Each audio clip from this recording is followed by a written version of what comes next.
Okay, we have been going through the final studies on the book of Revelation.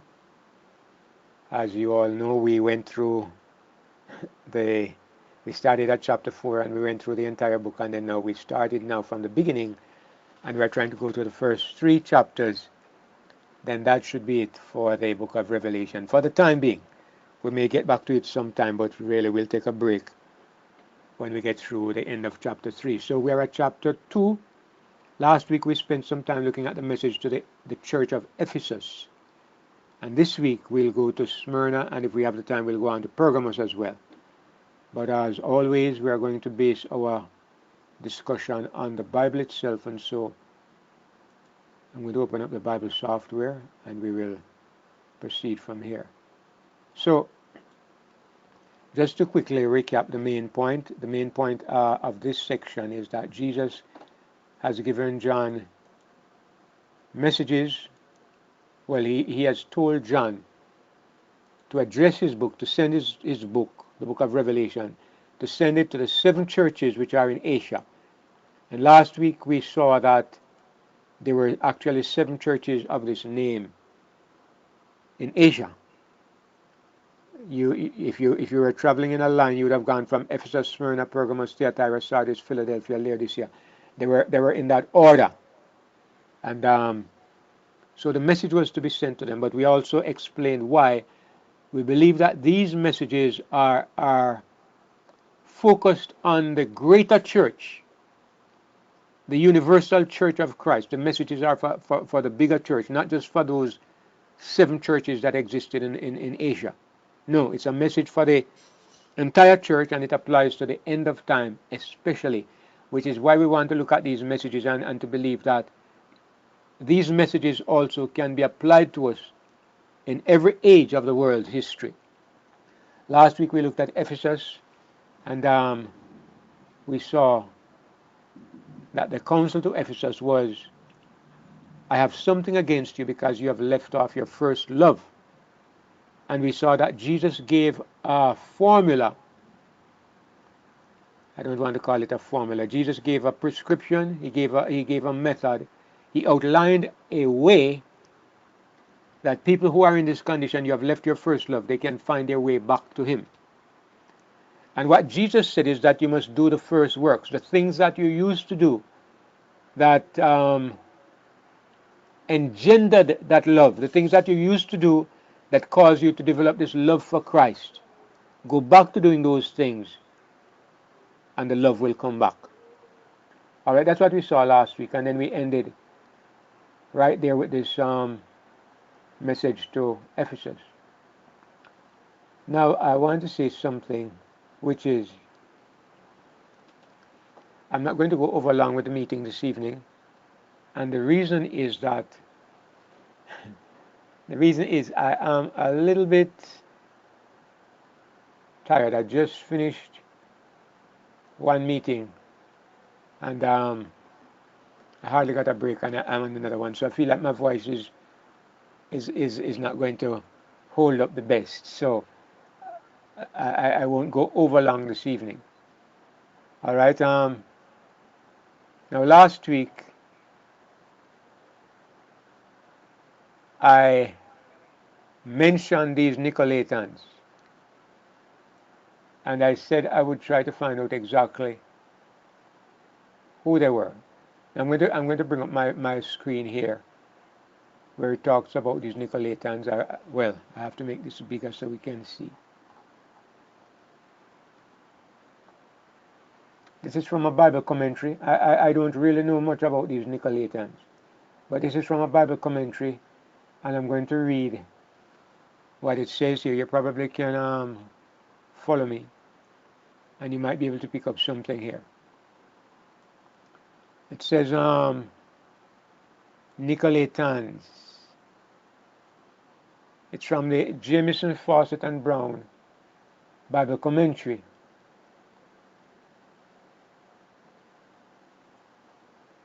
It says, these followers of Nicholas.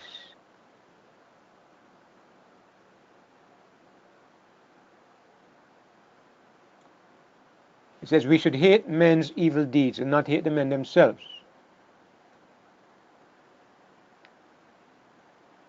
Now it is saying that these people, Irenaeus, these are some historians, and Tertullian, make these followers of Nicholas. In other words, these people are suggesting that these Nicolaitans were the followers of Nicholas, who was one of the 7 deacons.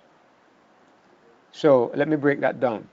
There are some historians then, some church historians, who believe that these Nicolaitans were followers of Nicholas, who was one of the 7 deacons. I don't think that is likely. It says further down that they evidently confounded, or they confused the latter. It's kind of confusing. I don't want to get us into too much complicated wording. But what it is saying is that there was another group that was called the Gnostic Nicolaitans, who were followers of one Nicolaus, and it says they were confusing them with the followers of the one who was the deacon. There were 2 groups, and these people who said it was the Nicholas who was the deacon, they were probably confusing him with the later Nicholas. And it says Nicolaus, the word actually means the conqueror of the people, is the Greek version of Balaam, which means the destroyer of the people. Anyway, it's kind of complicated. I guess this is one of the reasons why these Nicolaitans,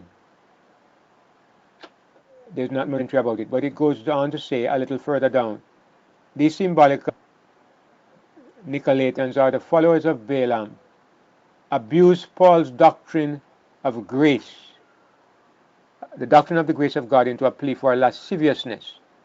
All right, enough of this. Let me just explain what I believe that this means, and we'll move on.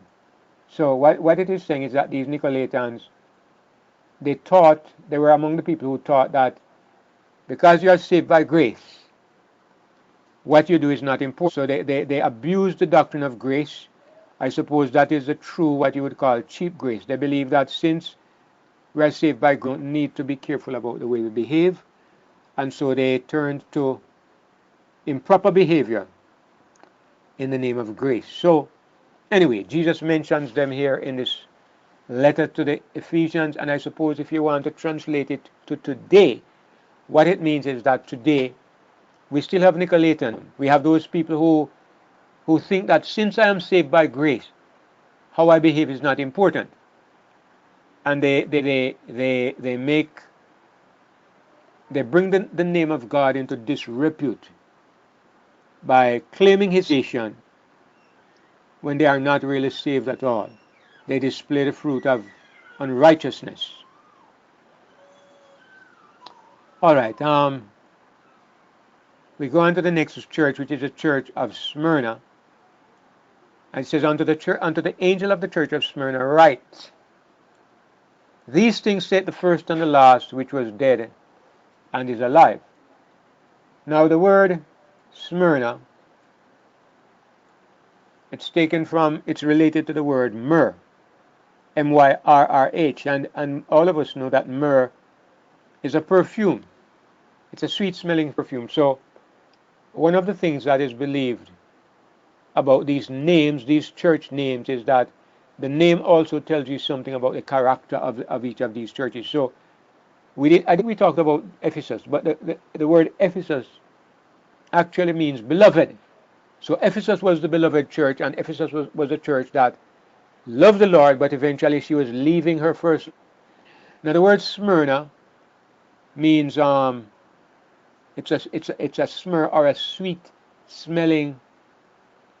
It's a perfume or a sweet smelling savor. The word actually is supposed to mean sweet smelling savor.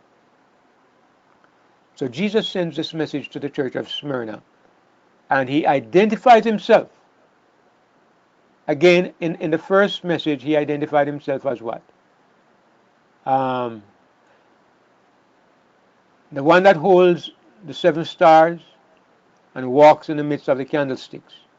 Now he gives himself a different identification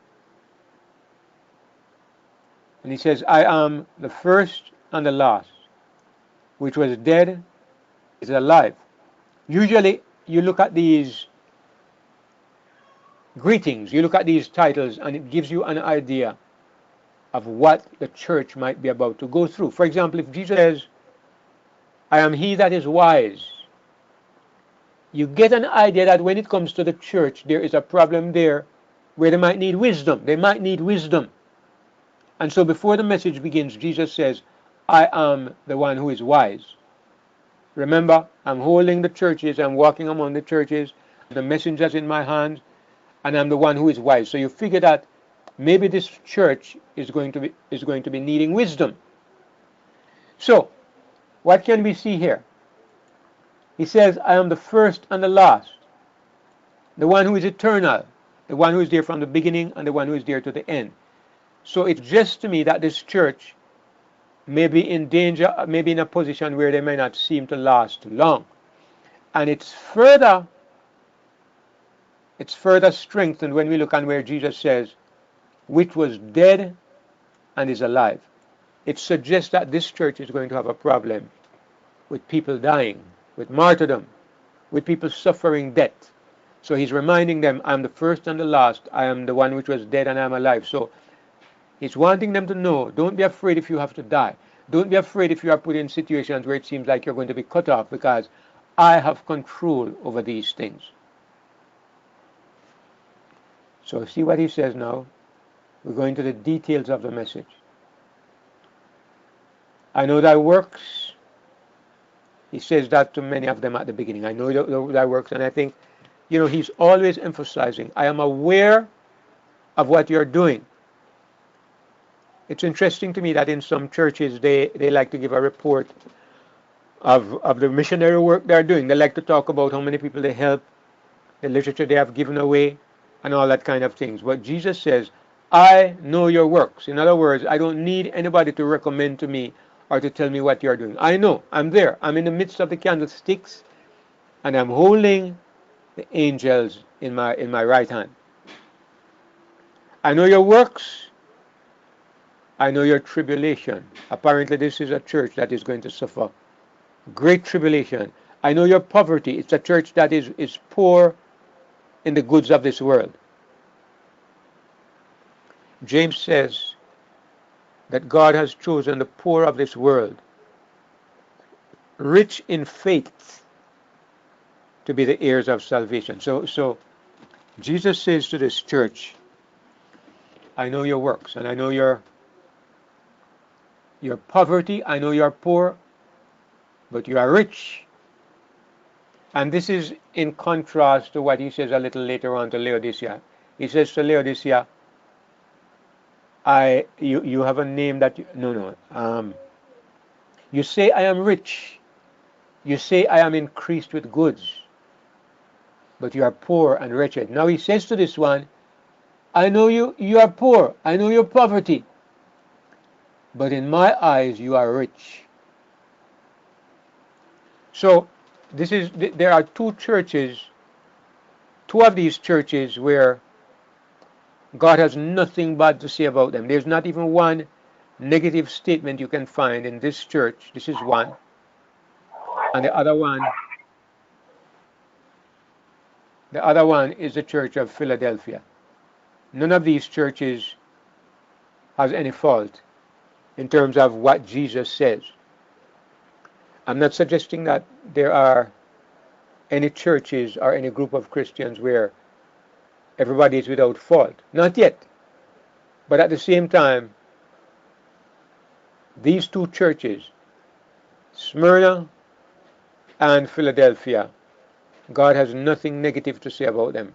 In other words, as far as human eyes are concerned, as far as God's approval is concerned, there's nothing to find fault with. All right, so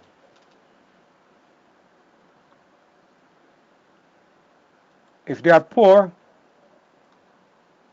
and yet they are rich, you have to understand that they are rich in the ways that God counts richness. Okay, so physically they are going through tribulation.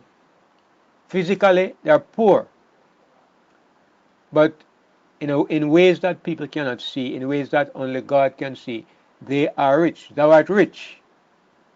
So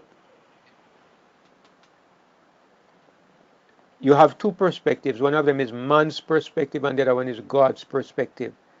And what we can see is that in God's eyes, this people, this church was rich in faith. Okay? Because as we said last week, the gold represents the faith and the love. Represents faith and love.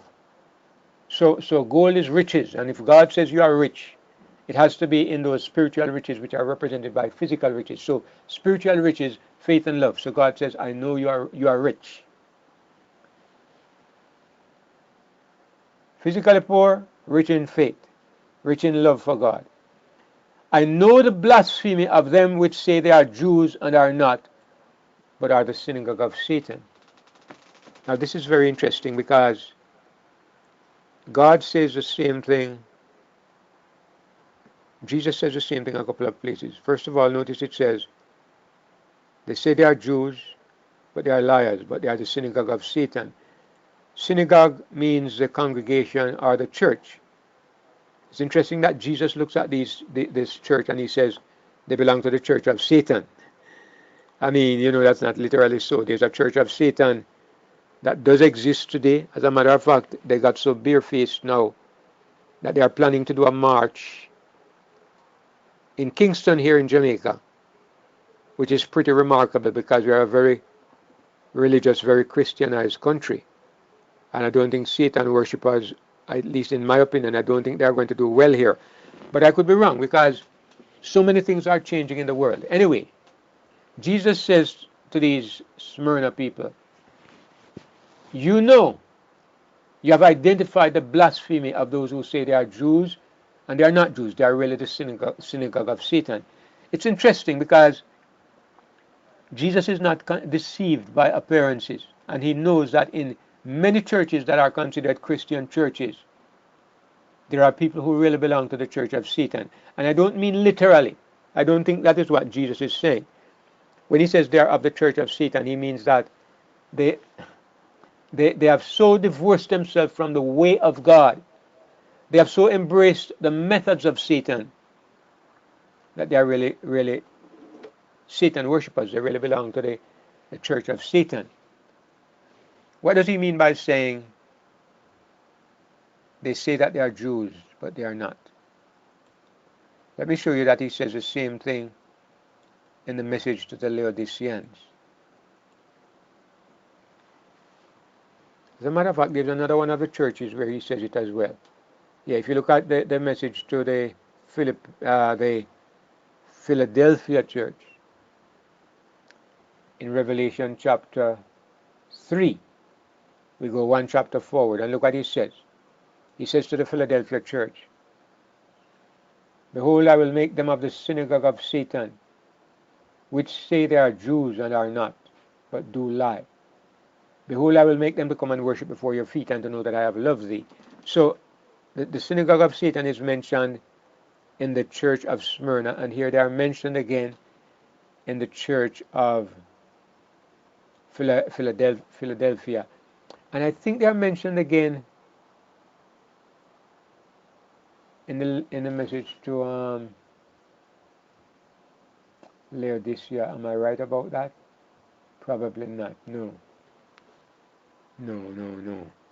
It's the message to Philadelphia that I had in mind. Anyway, so the question I'm really asking is, who are these people? What is this church of Satan? What makes these people worshippers of Satan?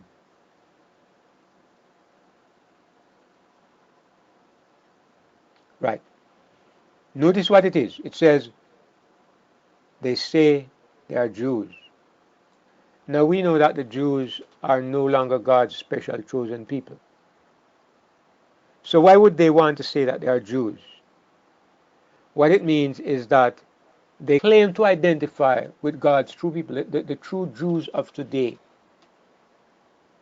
are the spiritual people of God. I am not a Jew. I don't have Jewish blood in my veins, but I'm a Jew in the sense that The Jews represent Christians, true Christians, those who are born again of the blood of Christ. They are a representative group. They are a model, and the reality is those who are born again. So, for you to say you are a Jew is for you to make the claim that I am born again. You are making the claim that you belong to Christ when you really don't belong to Christ at all. So Jesus says, I know they're blaspheming. They say they are Jews, but they are not. Actually, they are of the synagogue of Satan. So what it means is that those who come worshiping God and they Yes, actually, yes, yeah. I just wanted to make a point here. In the same sense that we recognize that the true Church of Christ will consist of people all over the world who are in Christ, so that it's not confined in a. I think the same sense when Jesus said that they are the church state or the synagogue of, it really represents those people who are really a part of them, not necessarily a part of the organized. all right, your audio is very poor. Every other word it cut out, but I got the gist of what you are saying. You are saying that just as a Church of Christ is not a denomination, it's a universal group of people who have embraced Christ. In the same way, the Church of Satan, the true Church of Satan, is not a particular denomination or a particular group. It's a universal set of people. It's a universal set of people who have embraced the ways of Satan, and that is what, yeah, because that is how Revelation is. It's speaking in a figurative way. So the people who have embraced the way of Satan, Jesus is saying to this Smyrna church, I see that you have spiritual discernment. You have identified these people who really belong to the church of Satan, but they say they are God's people. They say they are true Jews. And if you want to practicalize it, okay, there are groups of people today who claim to be God's special chosen people, God's special church. And they make the claim because they bear a label or because because they are recognized by political groups. They claim to be the people of God. They claim to be the true Jews. But according to Jesus, they are not. They are of the synagogue of Satan. So the people in the Smyrna church, whatever Smyrna represents, they are able to recognize these deceivers. They are able to recognize these people are not God's people. And so Jesus commends them for this.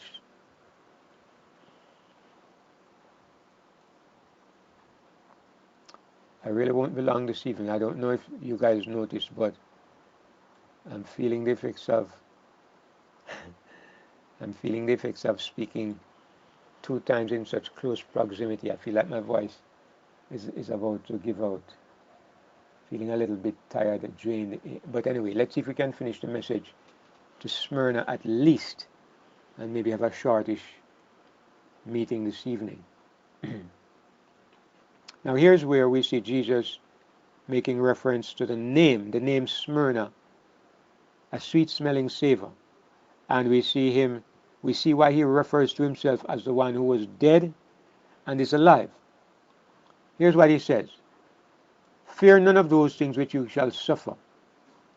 Behold, the devil shall cast some of you into prison, that you may be tried, and you shall have tribulation 10 days. Be thou faithful unto death, and I will give thee a crown of life. So what he's saying is, what he's suggesting is that some of these people are going to die. They are going to be martyred. Be thou faithful unto death, and I will give thee a crown of life. You can see why up earlier he identifies himself and he says, I am he which was dead and is alive. If you belong to a Christian group where you are likely to be killed for your faith, it's good to remember that you are serving the one who has the key of death and of hell. So I think that's why Jesus is emphasizing that in this message. These people, some of them are going to die. The devil will cast some of you into prison that you may be tested.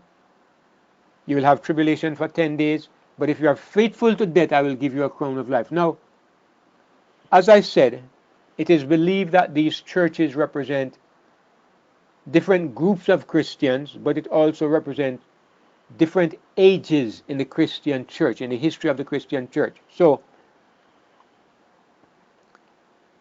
Ephesus, for example, might be representative of the first Christians from the day of the time of Pentecost, from the day of Pentecost, right down to about AD 100. You would say that we were looking at the church of Ephesus. We were looking at a people who had love for God, but they were beginning to lose their first love. So then you come to the second group, Smyrna. Of course, if that age kind of came to a standstill in AD 100, about AD 100 was the end of that first age, round about that time, not exactly. Then we come to the next section, which is the time of Smyrna, and it represented a period in the history of the Christian church when there was great persecution. This was the time of the emperors Nero and Diocletian, two of the most bloody persecutors of Christians. As a matter of fact, I think it was during the time of Nero that Nero used the bodies of Christians. He dipped it in tar and set it alight so that it could give light to his garden at night. Really sadistic devil was Nero. And so these people are going to face this kind of tribulation. They are the children of Christ, they are the children of God, but it does not mean that they will not suffer great persecution. And so Jesus is preparing them for it.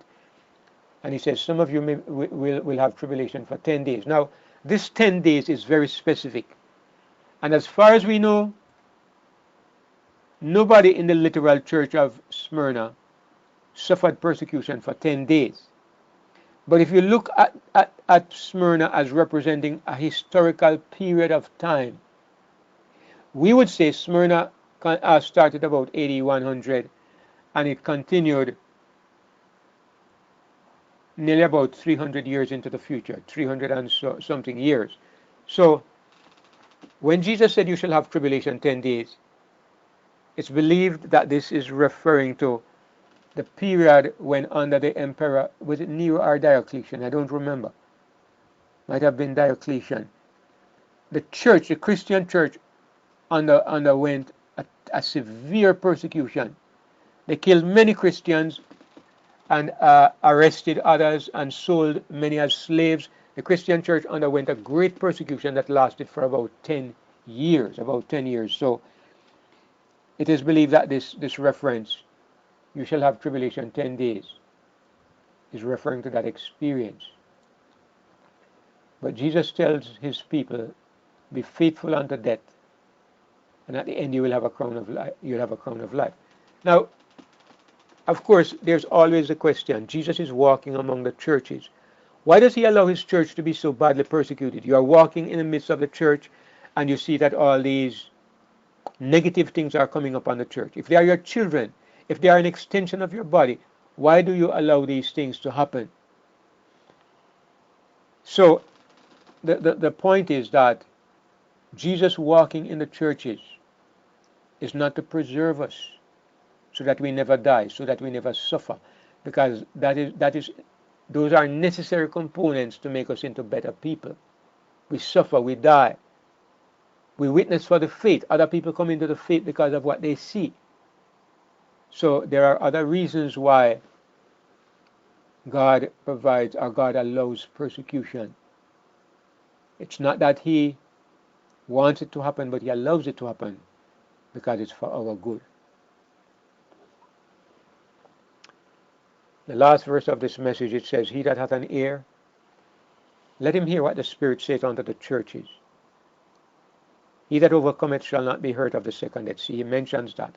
Why does he mention the second death? I think this is the first place in the Bible where you see this phrase, the second death, being mentioned. We read about it already up in the book of up in Revelation chapter 20. Up there it talks about the second death, but this is the beginning of the book. And up to this point, nobody has explained the second death. But God mentions it, Jesus mentions it, so that we can be prepared to face it. Now, he who overcomes shall not be hurt of the second death.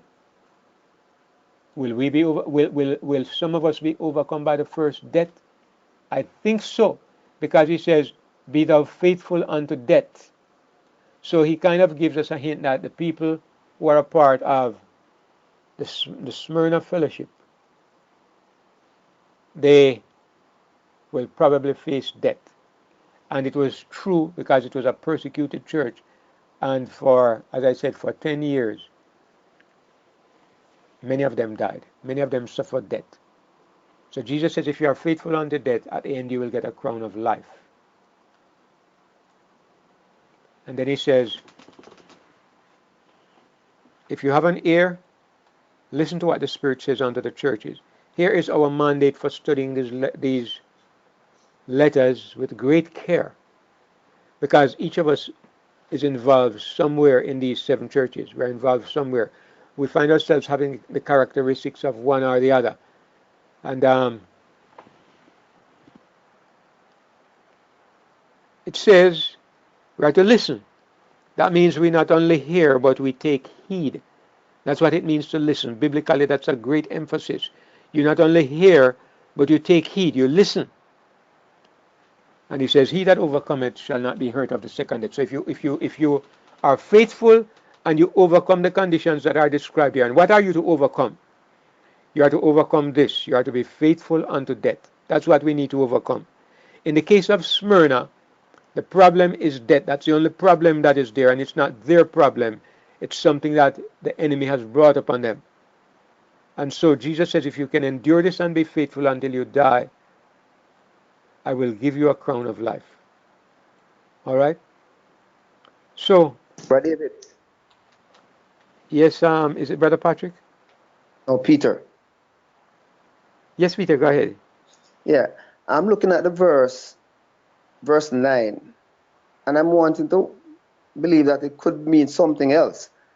It said, I know the blasphemy of them which say they are Jews and are not. Could it be, is it possible that there could be among the church in Smyrna people who claim to be, which are not? And I'm saying, if this is so, something is wrong with the church of Smyrna, because they have some hypocrites, some devils right there in the church.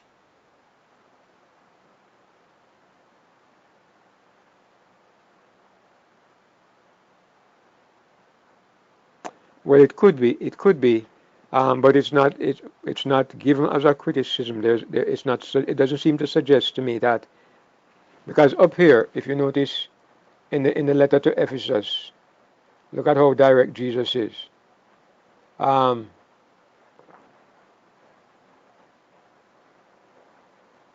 he says, "I have something against you."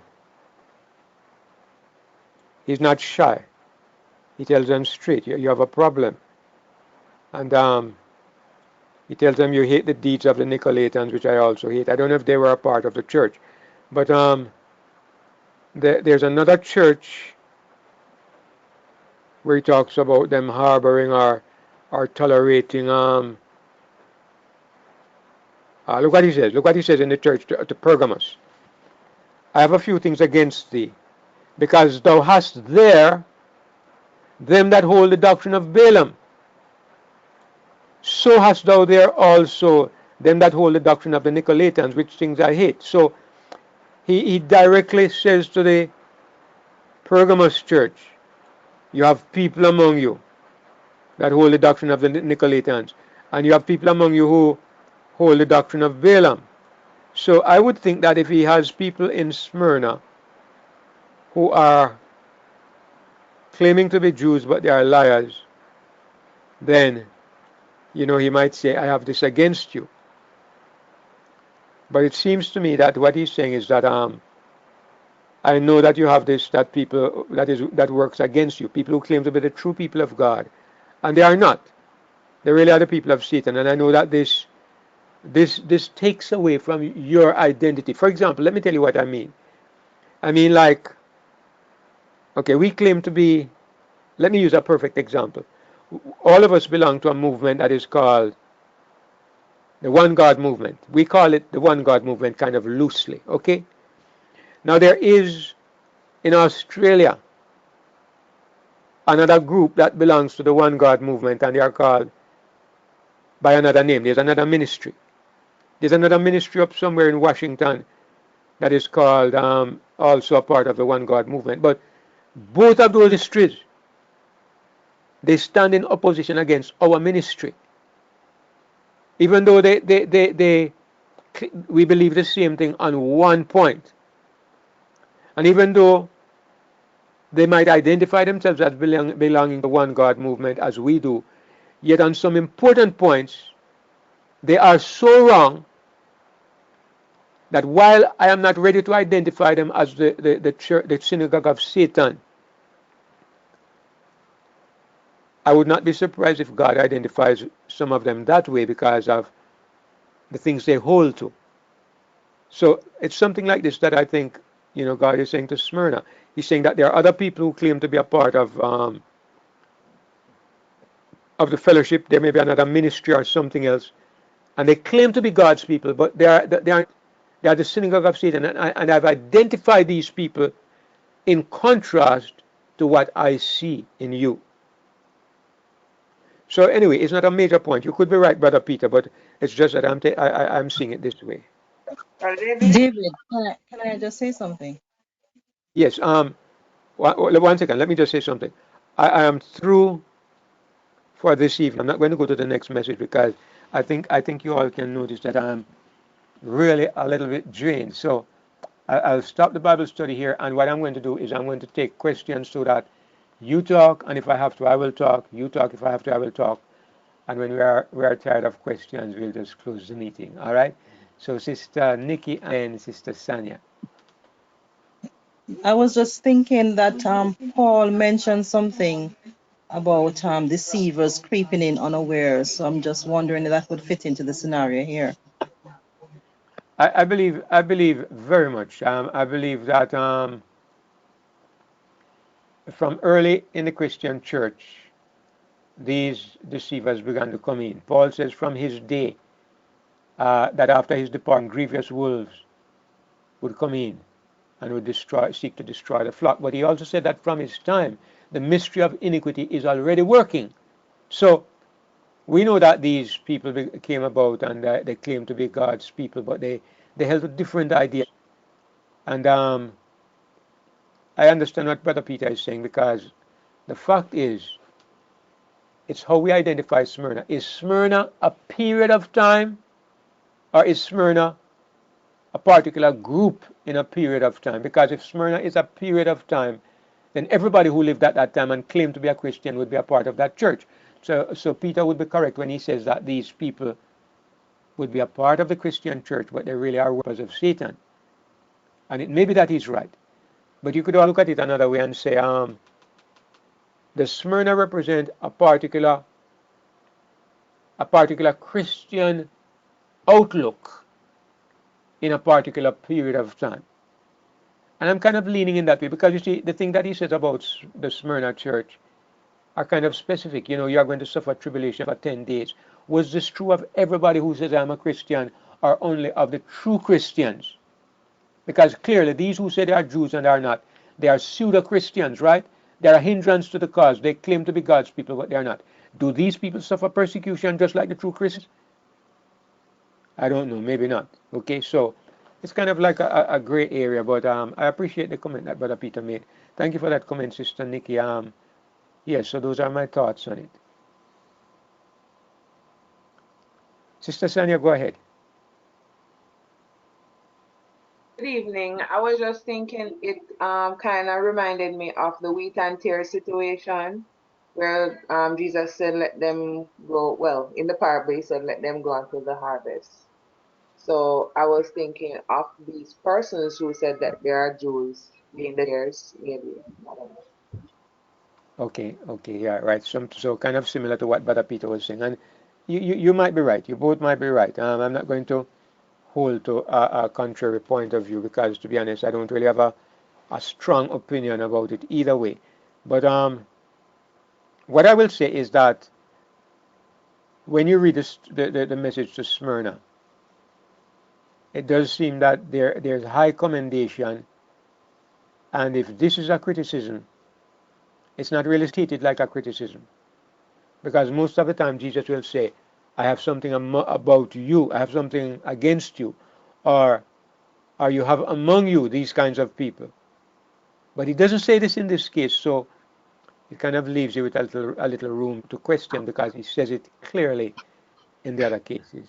I agree with you, that he's not condemning the church itself for having these people, because in the case of the wheat and tares, it's not the fault of the owner of the farm that the tares are there, right? So I'm not saying that he has it as a problem with the church of Smyrna, because what happened as well is that in like sociology or whatever, they you have a us and them, and in this it referred to the people who are Jews as they. It did not say you say you are Jews and are not. It says he knows the blasphemy of them who say they are Jews. So he's not talking to you, this Smyrna church. He's separating those persons from the Smyrna church. So he's condemning those persons, them as them and they, not you, the Smyrna church. So I agree that he's not condemning the Smyrna church for this situation, but he's just pointing out that it is happening. Okay, thank you, Sister Sanya. Well, Appreciate that. Yes, Brother Sam, I just want to say I appreciate the Jamaicans for commenting this evening, for coming out of there where they have been hiding and making some comments this evening. Go ahead, Brother Sam. I just want to say you do sound very tired. And I believe all of us love you and we don't want to overtax you. And we can have our questions answered next week, really, because we're going to be finishing up Revelation for us next week. So why don't you just take your break, Brother David? I feel sorry. I hate to see you suffering like this. You should take, you don't want to wear yourself out. That's my opinion. And, Okay, I have opinion, Amen. you know. Praise the Lord. Yes. I agree with you, Sam. Thank You're you. very gracious. You are a very gracious brother. Well, I try to be. Amen. all right, thank you, Brother Sam. Thank you, Brother Tony. I might Yeah, just go take get you some rest, man. Yeah, this is some Go get rest. some rest. All right, thank you. The thing is, I really appreciate and love the fellowship, and I hate to I know get you away do. from it when we could spend a little more time together. But I think um, You do I, look tired. I'm telling you. I better take your advice and go get some rest. So I hate to do it. I hate to do it. But I know God bless. you hate to get to me. And I do too. I hate to. This is a wonderful group. I know you love everybody here. I know we your children. We like your children in a way. So just some rest so you'll be around for us during our other meetings we need, especially the one on Thursdays. All right, let me just pray before we go. Amen.